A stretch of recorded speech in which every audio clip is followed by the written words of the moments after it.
It's been a month since the war in West Asia erupted. Here's a look at all the latest developments that are taking place on the ground. Israel has launched fresh strikes on Iran. The Israeli Defense Forces have claimed that it has struck Iranian regime targets.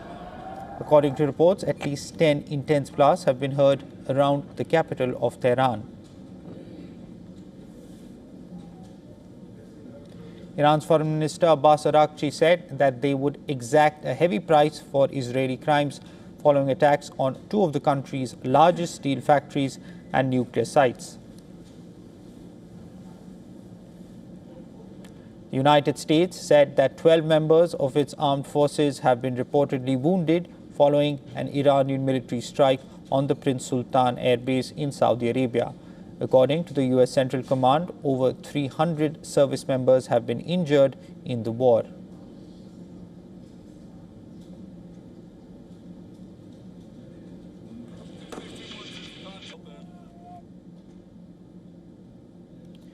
U.S. Secretary of State Marco Rubio said that he expects Washington's war objectives in Iran to be completed in the next couple of weeks.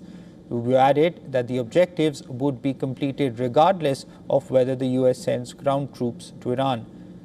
He further said that they are open to diverting weapons from Ukraine to Iran if needed. U.S. President Donald Trump's special envoy Steve Witkoff expressed hope that Tehran would hold talks with Washington this week to end the war in West Asia. Witkoff added that he expects Iran to respond to Trump's 15-point plan.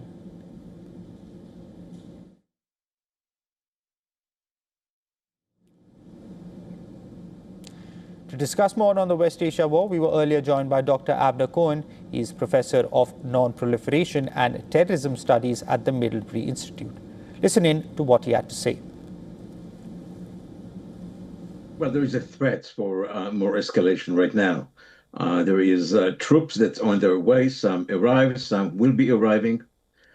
The problem is that as of now, the entry position of both the United States and Iran are far apart, maybe even ocean apart. And it will be very, very difficult to make a deal that both sides could appear somewhat satisfied. And it seems that Iran is ready for attrition war.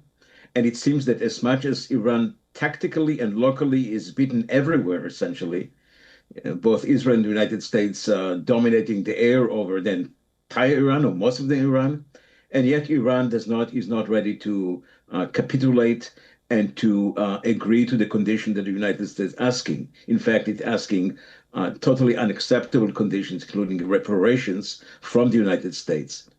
So there is interest to talk, but how far the talk could go, it's open questions. And it's also interesting to know that so far there is no direct talk. The talk is via mediators, Pakistan, Egypt, Turkey, and others. But so we'll see.